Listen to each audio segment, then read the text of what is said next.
दीनानाथ काका ने दिए क्या आपको पैसे? हाँ जानकी, दीनानाथ काका ने 10,000 रुपये दिए हैं मुझे। लेकिन क्या जी? दीनानाथ काका ने 10,000 रुपये के बदले हमारा घर अपने पास गिरवी रख लिए हैं और उन्होंने बोला है यदि 1 साल के अंदर हम उनका पैसा नहीं पटा पाए तो इस घर को वो ही रख लेंगे। एक तो घर ही तो था हमारे पास, और क्या है, घर ही गिरवी रख दिए आपने। क्या करूं जानकी, तुम ही बताओ। मैं एक काम करता हूँ, इन पैसों को लेकर शहर चला जाता हूँ। शहर में कुछ ना कुछ रोजी रोजगार मिल ही जाएगा मुझे। लेकिन जी फिर हम लोगों का क्या होगा? अरे कुछ नहीं होगा, मैं तुम्हें पैसे भेजता रहूंगा, तुम ज्यादा टेंशन मत लो। पापा आप कहाँ जा रहे हैं? मोनू बेटा, मैं शहर जा रहा हूँ। शहर से तुम्हारे लिए बहुत सारे खिलौने लेकर आऊंगा। ठीक है पापा, लेकिन आप अनजान जगह में कहाँ जाएंगे ये बताइए। शहर में आपको कौन नौकरी दे देगा? जानकी, शहर में बहुत काम मिल जाते हैं करने के लिए। शहर में कोई भी व्यक्ति भूखा नहीं मर सकता, ये बात पता है मुझे। लेकिन मुझे तो बहुत डर लग रहा है। देखो जानकी, डरने की बात नहीं है। यदि हम कमाएंगे नहीं तो खाएंगे क्या, ये बताओ। तुम्हें तो पता है गांव में कोई भी धंधा व्यापार नहीं है, ना ही हमारी खेती किसानी है कि हम खेती किसानी करके ही अपना पालन पोषण कर सकें। आज हमने मकान गिरवी रख के पैसे लिए हैं, कहीं कल को ऐसा ना हो कि हम पैसे ना पटा पाए तो हमारा मकान भी हमारे हाथों से चला जाएगा। इसलिए जानकी, मुझे जाने दो तुम शहर, क्योंकि मेरा शहर जाना बहुत जरूरी है। शहर में कुछ ना कुछ नौकरी ढूंढ ही लूंगा मैं, ये मुझे पक्का पता है। अभी मेरा एक दोस्त भी गया है शहर में नौकरी करने के लिए, तो मैंने उससे बात की थी फोन में। वो बोल रहा है कि आ जा तू भी, उसके साथ ही रह लूंगा मैं। खर्चा क्या है, आधा आधा खर्चा उठा लेंगे शहर में। वो सब तो ठीक है जी, लेकिन अभी मोनू भी छोटा है, मैं कैसे रहूंगी मोनू के साथ इस घर में? जानकी, तुम चिंता मत करो, धीरे धीरे करके आदत बन जाएगी तुम्हारी। और मैं आता रहूंगा ना महीने 2 महीने में। और शहर में यदि मुझे अच्छी सी नौकरी मिल गई और मेरा काम जम गया तो मैं तुम्हें और मोनू को अपने साथ ही ले चलूंगा। देखो जानकी, गांव के कितने लोग हैं जो शहर में जाकर अपना भरण पोषण करते हैं। उनके घर की औरतें भी तो गांव में अकेली रहती हैं ना। कुछ पाने के लिए कुछ खोना ही पड़ता है जानकी। यदि मैंने शहर जाकर कुछ काम धंधा करना शुरू नहीं किया तो हमारा ये घर भी हमारे हाथों से चला जाएगा। एक बात ध्यान रखो, बस कुछ दिनों की ही बात है, फिर मैं तुम्हें और मोनू को अपने साथ ही ले चलूंगा। ठीक है। मेरा बैग पैक कर दो जाकर। ठीक है जी। अरे भाई, तुम लोग रो क्यों रही हो? मैं हर 15 दिन महीने भर में आते रहूंगा। पापा मुझे आपकी बहुत याद आएगी। मोनू बेटा, मुझे भी तेरी और मम्मी की बहुत याद आएगी। ठीक है जानकी, मैं चलता हूँ। मोनू का और अपना ख्याल रखना।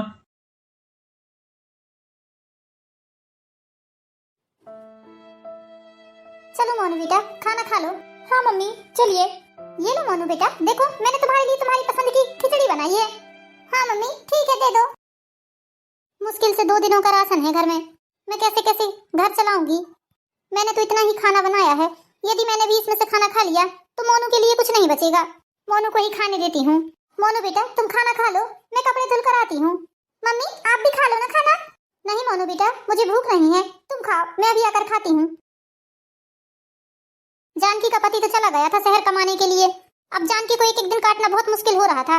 जानकी के पति को गए हुए पूरे 5 दिन हो गए थे। जानकी एक टाइम थोड़ा सा खाना खाती थी, एक टाइम भूखे ही रह जाती थी ताकि उसके बच्चे के लिए खाना बच सके। लेकिन 5वें दिन घर का राशन भी खत्म हो गया और बेचारी जानकी के पास 1 रुपए भी नहीं थे।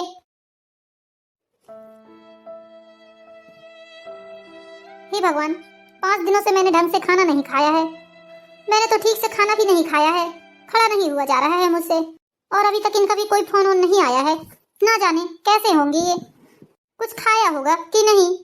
मम्मी मम्मी मम्मी मुझे खाना दो ना, बहुत जोरों की भूख लगी है। मोनू बेटा घर में कुछ भी नहीं है बनाने के लिए, ना ही मेरे पास 1 रुपए है बेटा कि मैं तेरे लिए कुछ ला सकूं। मैं क्या करूं बेटा, मुझे समझ ही नहीं आ रहा है। मोनू बेटा तू मेरा एक काम करेगा? हाँ मम्मी बोलिए। शहर में तेरे पापा मदन काका के साथ रह रहे हैं, तू एक काम कर, मदन काका के घर जा और मदन काका के घर में बोलना कि फोन लगा दो मदन काका को। मदन काका जैसे ही बात करेंगे उनसे बोलना मेरी पापा से बात कराओ। फिर पापा से बोलना कि पापा घर में खर्चे के लिए 1 रुपए भी नहीं है, खाने के लिए अनाज तक नहीं है, ऐसा बताना बेटा। हाँ मम्मी ठीक है। मैं तो कैसे भी करके रह लूंगी, लेकिन मेरा बच्चा, मेरा बेटा कहाँ जाएगा? वो किसके आगे हाथ फैलाएगा? उसे इतनी जोरों की भूख लगी है। हे भगवान, इस परीक्षा की घड़ी में मेरा साथ देना, मेरे पति को भी सही सलामत रखना भगवान। मुझे उनकी चिंता हो रही है, उनके अलावा मेरा और मोनू का कोई नहीं है इस दुनिया में। माँ माँ, मोनू बेटा तू ये खाना कहाँ से लेकर आया है? मम्मी ये लो, मैंने तुम्हारे लिए खाना लेकर आया हूँ। बेटा तूने खाना कहाँ से लेकर आया है ये बता। मम्मी मदन काका के घर की काकी ने मुझे ये खाना दिया है। लेकिन बेटा तूने उनसे खाना मांगा था क्या? नहीं मम्मी, मैंने उनसे खाना नहीं मांगा था, मैं पापा से बात कर रहा था। पापा से तेरी बात हुई बेटा? हाँ मम्मी, पापा से मेरी बात हुई है। क्या बोल रहे थे बेटा पापा? मम्मी पापा बोल रहे थे वो 1 हफ्ते बाद आ रहे हैं। पापा ने मदन काका की काकी को बता दिया है कि वो आप आपको 200 रुपए दे दें ताकि उससे हमारा खर्चा चल सके, फिर पापा आकर उनको उनका पैसा लौटा देंगे। हाँ बेटा, ये तो बहुत अच्छी बात है। चलो, अब कम से कम राशन की दिक्कत तो नहीं होगी। हाँ मम्मी, लो अभी खाना खा लो। मेरी जेब में 200 रुपए रख दी है मदन काका की काकी ने, आप उन पैसों का राशन लेके आ जाना। हाँ बेटा, लेकर आ जाऊंगी। बैठ जा, मैं तुझे खाना खिला देती हूँ पहले। ठीक है मम्मी। मम्मी, पापा मेरे लिए शहर से क्या क्या लाएंगे?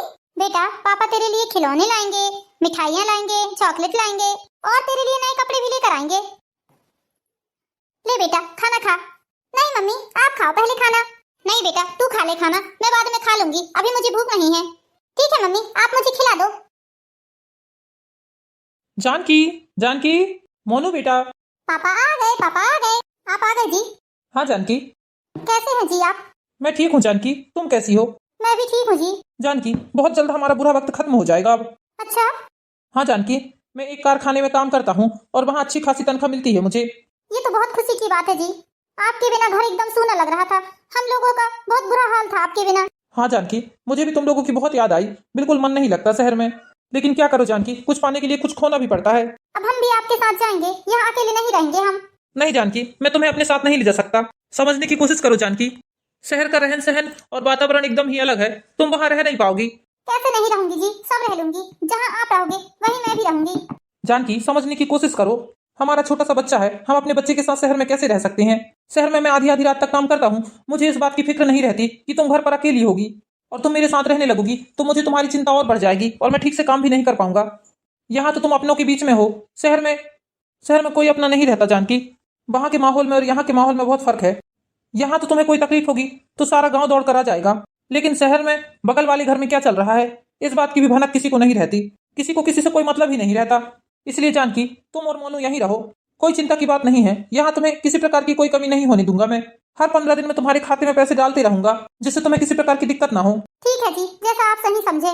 चलिए चलकर खाना खा लीजिए। ठीक है जानकी, मैं चलता हूँ। हाँ जी ठीक है, अपना ख्याल रखिएगा। पापा, अब आप आओगे ना तो मेरे लिए एक छोटी सी गाड़ी लेकर आना। हाँ मोनू बेटा, मैं अपने बेटे के लिए अब गाड़ी लेकर आऊंगा जिससे मेरा बेटा खेलेगा। हाँ पापा। ठीक है जानकी, मैं चलता हूँ। हाँ जी ठीक है। अपना और मोनू का ख्याल रखना जानकी। जी ठीक है। जानकी का पति तो शहर जा चुका था। धीरे धीरे करके समय बीतता गया और जानकी के पति को गए हुए पूरा 1 महीना हो गया था। जो पैसे जानकी का पति जानकी को देकर गया था, अब वो सारे पैसे 1 महीने में खर्च हो गए। फिर से जानकी की पहले जैसी हालत हो गई, दाने दाने को मोहताज होने लगे दोनों माँ बेटे। जा बेटा, मदन काका के घर जाना और काकी जी से कहना कि मदन काका को फोन लगा दो। फिर तेरे पापा से बात करके बोलना कि पापा, घर में पैसे खर्च हो गए हैं और हम लोग बहुत परेशान हैं। ठीक है मम्मी, मैं जा रहा हूँ। मोनू बेटा, तू आ गया? हाँ मम्मी, आ गया। मोनू बेटा, बात हुई क्या तेरी पापा से? मम्मी, मदन काका बोल रहे हैं कि तेरे पापा काम पर गए हैं, इसलिए उनसे बात नहीं हो पाएगी। अच्छा, अब क्या करेंगे बेटा हम? मम्मी, मैं शाम को फिर जाऊंगा। मैं शाम को फिर मदन काका के यहाँ काकी से बोलूंगा कि फोन लगा दो मदन काका को। हाँ ठीक है बेटा।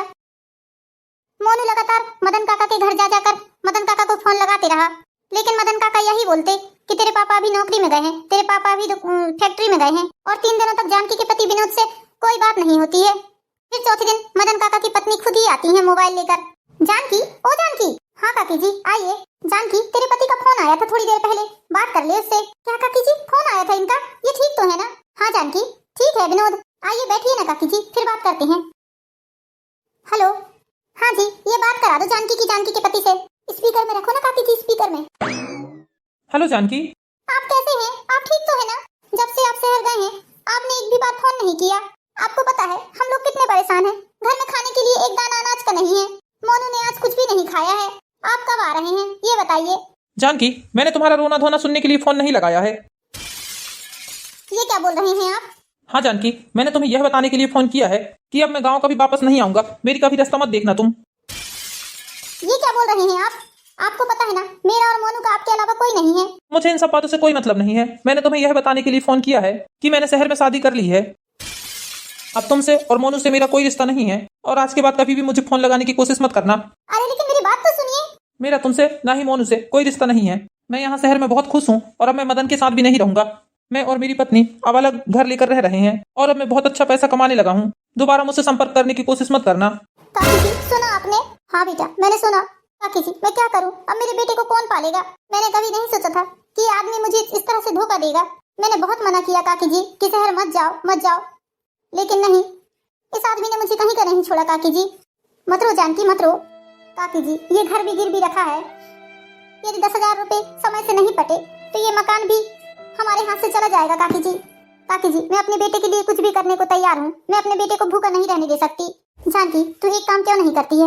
हमारे गांव में एक बहुत अमीर व्यक्ति हैं, उन्हें काम वाली की जरूरत है और तुझे काम की, क्यों ना तू उनके घर में जाकर। हाँ काकी जी मैं कुछ भी कर सकती हूँ। काकी जी अपने बेटे का पेट भरने के लिए कुछ भी कर सकती हूँ। ठीक है जानकी हम दोनों चलते हैं अभी और जाकर उनसे बात करके आते हैं। हाँ काकी जी चलिए। मोनू बेटा मैं अभी आ रही हूँ, तुम घर से कहीं मत जाना। हाँ मम्मी ठीक है। मुझे भी बहुत जोरों की भूख लगी है, घर पर कुछ भी नहीं है खाने को। अरे भाई दुकान के सारे नौकर कहाँ चले गए हैं आज? विकास विकास। हाँ पापा बोलिए। आज दुकान के सारे नौकर कहाँ हैं? पापा आज सभी छुट्टी पर हैं। विकास तुम्हें सबको एक साथ छुट्टी नहीं देना चाहिए। पता है हमारी फल फ्रूट की थोक की दुकान है, अब हमें दूसरी चिल्लर दुकानों में भी सामान पहुंचाना है। अब तुम ही बताओ हम माल कैसे पहुंचाएं? पापा वो मुझे कुछ खाने के लिए दे दीजिए। तुम कौन हो बेटा? भैया मुझे बहुत जोरों की भूख लगी है, मैंने कुछ भी नहीं खाया है आज। बेटा तुमने क्यों नहीं खाया है कुछ भी? मेरे घर में अनाज का एक दाना भी नहीं है, इसलिए मम्मी ने कुछ भी नहीं बनाया है। विकास बेटा इसके लिए खाने का कुछ लेकर आओ। लेकिन मेरे पास पैसे नहीं है। कोई बात नहीं बेटा हम तुम्हें फ्री में खिला देते हैं। नहीं मैं आपको फ्री में कुछ भी नहीं खाऊंगा, आप मुझसे कोई काम करवा लीजिए। अरे बेटा तुम कहाँ काम करोगे, तुम इतने छोटे से बच्चे हो। मैं छोटा बच्चा नहीं हूँ, आप मुझे बताइए ना क्या काम करना है। मैं फ्री में कुछ भी नहीं खाऊंगा, मेरी माँ ने मुझे यही सिखाया है कि बेटा फ्री में किसी का कुछ भी नहीं खाना। ठीक है बेटा पहले तुम खा लो, फिर मैं तुम्हें एक काम बताता हूँ वो काम कर देना तुम। ठीक है बेटा? हाँ ठीक है अंकल जी। चलो बेटा मैं तुम्हें कुछ खाने को देता हूँ। हे भगवान क्या जमाना आ गया है, लोग अनाज के दाने के लिए तरस रहे हैं और भगवान किसी को इतना देता है कि फेंकते तक खाते हैं। सच में इस बच्चे के ऊपर बहुत दया आ रही है मुझे। यदि ये बच्चा थोड़ा और बड़ा रहता तो मैं अपनी दुकान पर इसे काम में रख लेता। इतनी छोटी उम्र के बच्चे से क्या ही काम कराऊंगा। और ताजुब की बात तो यह है कि ये बच्चा कितना खुददार है, काम करेगा तभी खाएगा, मुफ्त का किसी का नहीं खाएगा। कितने अच्छे संस्कार दिए हैं इसकी माँ ने इसे, अब इसे क्या ही काम दूंगा मैं। थैंक यू भैया, थैंक यू अंकल जी। बेटा थैंक यू की क्या बात है? अब बताइए अंकल जी मैं क्या काम कर सकता हूँ? बेटा तुम्हें थोड़े से फल फ्रूट सामने वाली दुकान में पहुंचा कर आना है।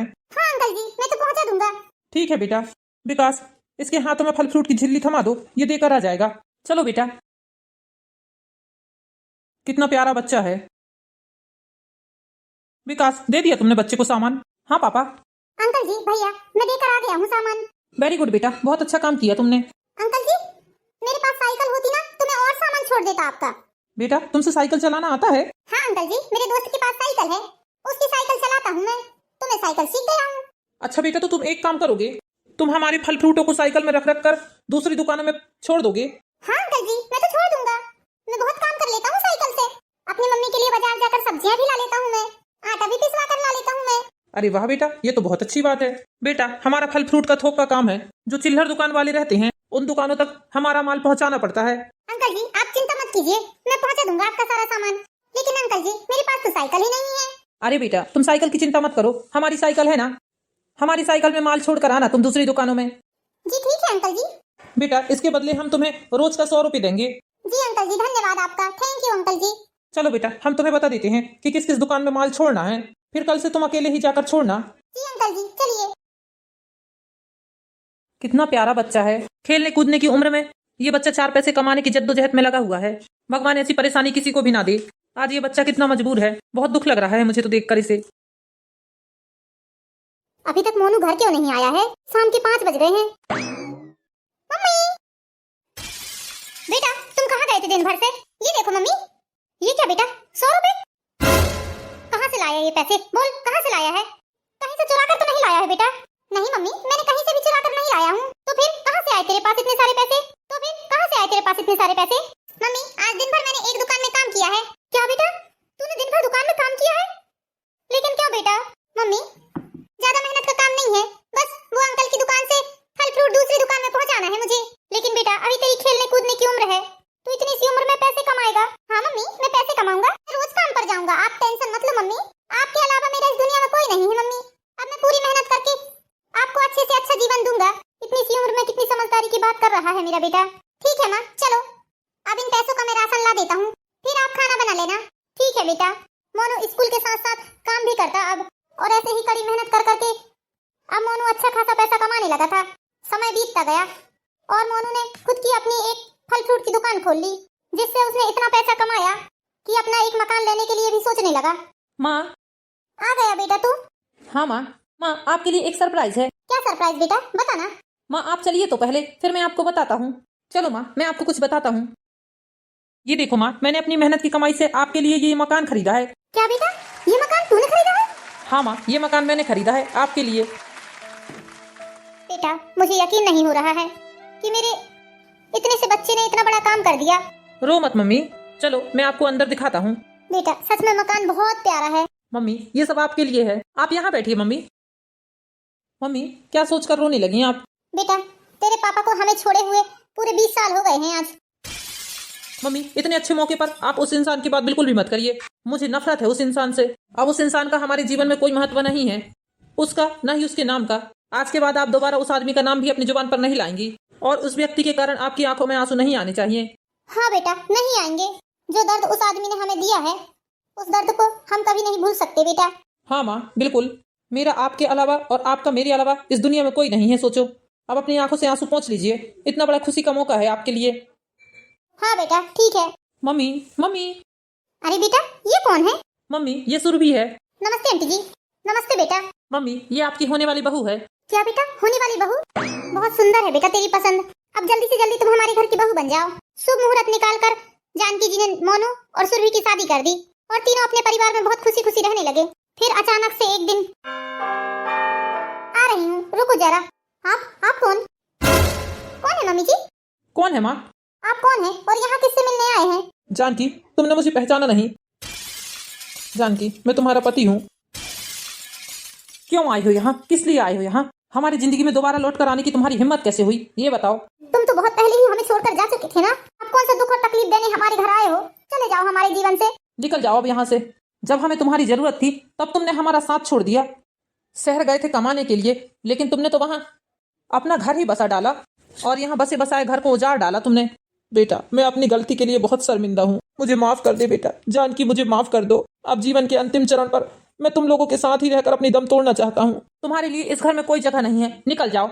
जिस दिन तुमने ये फोन किया था कि तुमने शहर में शादी कर ली है, उसी दिन मैंने और माँ ने तुम्हें हमारे दिल से और हमारे घर से निकाल फेंका था। अब हमें तुम्हारी कोई जरूरत नहीं है, निकल जाओ इस घर से। जानकी मुझे एक मौका देने की कोशिश करो जानकी। मैंने अपनी इतनी अच्छी बीबी और बच्चे को छोड़कर शहर में दूसरी शादी तो की, लेकिन उस औरत ने मुझे इतना बड़ा धोखा दिया कि मैं तुम्हें बता नहीं सकता।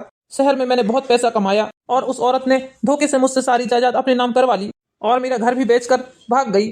मैं पिछले 2-3 सालों से शहर में पागलों की तरह भटक रहा हूँ। दाने दाने के लिए मोहताज हो रहा हूँ। जहाँ जगह मिल जाती है वहीं जाकर सो जाता हूँ। दाने दाने के लिए मोहताज हो गया हूँ मैं। इस उम्र में मैंने होटलों में जाकर बर्तन तक मले हैं जानकी, 2 वक्त के भोजन के लिए। जानकी मैंने तुम्हारे साथ और मोनू के साथ जो भी किया उन सब की ही सजा मिली है मुझे।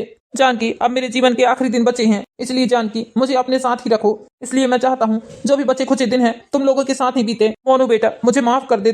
नहीं, इस घर में तुम्हारे लिए कोई जगह नहीं है और मैं तुम्हें कभी माफ नहीं कर सकता। निकल जाओ इस घर से। मैंने कहा ना निकल जाओ। तुम क्या सोच रहे हो? तुम्हारी ये कहानी सुनकर मेरा दिल पिघल जाएगा? नहीं, कभी नहीं पिघल सकता। इन 20 सालों में मैंने और माँ ने कैसे कैसे दिन देखे हैं तो हम ही जानते हैं। माँ इन्हें बोल दो ये हमारे घर से चले जाएं। माँ आज आपने यदि मेरी बात नहीं मानी तो मैं सुरभि को लेकर इस घर से चले जाऊंगा, फिर आप अपने पति के साथ यहाँ पर रह सकती हैं। नहीं नहीं नहीं मोनू बेटा, ये घर तुम्हारी मेहनत की कमाई का है। मेरे कारण तुम घर छोड़कर मत जाओ बेटा, मैं खुद ही इस घर से चला जाता हूँ। मोनू तुम्हें अपने पिताजी के साथ ऐसा नहीं करना था। ये क्या बोल रही हो सुरभि तुम? देखो मोनू, माना कि पापा जी ने गलती की है, लेकिन अब उनके जीवन के बचे ही कितने दिन हैं? तुम देख नहीं रहे हो क्या उनकी हालत? जो उन्होंने किया है वही तुम भी कर रहे हो। उन्होंने तुम्हें ऐसे समय पर छोड़ा था जब सबसे ज्यादा जरूरत तुम्हें तुम्हारे पिताजी की थी, और आज तुम भी ऐसा ही कर रहे हो जब आज पिताजी को सबसे ज्यादा जरूरत तुम्हारी और मम्मी जी की है। मोनू ये भी तो सोचो, वो क्या करेंगे, कहाँ जाएंगे, किसके घर पर रहेंगे? कोई भी इंसान एक वक्त का खाना दे देगा, फिर उसके बाद वो क्या करेंगे? अब तो उनको कोई काम भी नहीं दे सकता क्योंकि उनके शरीर में इतनी क्षमता ही नहीं है। उससे मुझे कोई मतलब नहीं है। जब उस आदमी ने हम लोगों के बारे में नहीं सोचा तो मैं उसके बारे में क्यों सोचूं? तुम्हें नहीं पता सुरभि, पिछले 20 सालों में हमने क्या कुछ नहीं देखा। मोनू मैं बहुत अच्छे से समझ सकती हूँ। नहीं सुरभि, तुम कुछ नहीं समझ सकती। तुम तो मेरी जिंदगी में 1 साल से आई हो, तुम्हें कुछ नहीं पता सुरभि। फिर भी मोनू मैं एक बार तुमसे रिक्वेस्ट करती हूँ, मेरी खातिर, मम्मी जी की खातिर, पिताजी को इस घर पर रहने की परमिशन दे दो। मम्मी जी को देखो, बेचारी कितनी मजबूर हो गई हैं आज, बीच मझधार में आकर खड़ी हो गई हैं वो। एक तरफ बेटा है, एक तरफ पति है। यदि पति को चुनती हैं तो बेटे को खो देंगी, और बेटे को चुनती हैं तो पति को खो देंगी। कम से कम किसी के लिए नहीं, अपनी माँ के लिए सोचो। पापा जी ने भले ही मम्मी जी को दिल से ना चाहा हो, लेकिन मम्मी जी आज तक पापा जी को ही अपना सब कुछ मानती आई हैं। बेचारी मम्मी जी कितनी मजबूर हो गई हैं, वो खुलकर रो तक नहीं सक रही हैं, ना ही कुछ बोल पा रही हैं। तुमने इतने सालों से इतनी मेहनत सिर्फ अपनी माँ के लिए किया है ना, तो क्या अपनी माँ के लिए इतना सा काम नहीं कर सकते? भले ही तुम पिताजी से मतलब मत रखना, लेकिन उनको यहाँ रखने के लिए राजी हो जाओ। देखो मोनू, उन्होंने जो भी किया भगवान ने उसकी सजा उनको दे दी है। ये कलयुग है, यहाँ जैसा करोगे वैसा भरोगे। लेकिन तुम पिताजी की जैसी गलती बिल्कुल भी मत करो। मेरी बात मानो, पापा जी को यहाँ रहने दो, वरना ऐसा ना हो कि बाद में तुम बहुत पछताओ। ठीक है, जैसा तुम दोनों सही समझो। ठीक है, ले आओ उन्हें इस घर पर, लेकिन इस घर में वो सिर्फ मेरी माँ के पति बनकर रहेंगे। मेरा उनसे कोई रिश्ता नहीं है। सामने वाले रूम में रहने के लिए बोल देना उन्हें। लेकिन हाँ, तुम दोनों एक बात सुन लो, मुझसे किसी प्रकार की कोई उम्मीद मत रखना। मुझे बेटा होने का फर्ज बिल्कुल मत बताना। बेटा, आज तुमने बहुत बड़ा काम किया है, मैं तुम्हारा एहसान कभी नहीं भूल सकती। अरे मम्मी जी, अब बातों में ही समय निकाल देंगे, पापा जी कहीं चले न जाएं। चलिए हम उन्हें लेकर आते हैं। पापा जी, मैं आपके लिए चाय बनाकर लाती हूँ। आपको बहुत जोरों की भूख लगी होगी ना, मैं आपके लिए कुछ खाने के लिए लेकर आती हूँ। तो दोस्तों, कैसी लगी आपको ये प्यारी सी कहानी? वीडियो पसंद आई हो तो लाइक करें, चैनल को सब्सक्राइब करें, और इसी तरह की प्यारी प्यारी मोरल स्टोरीज देखने के लिए बने रहिए हमारे चैनल परी एंड ब्लॉग में। मिलते हैं नेक्स्ट वीडियो में दोस्तों, जब तक के लिए बाय बाय।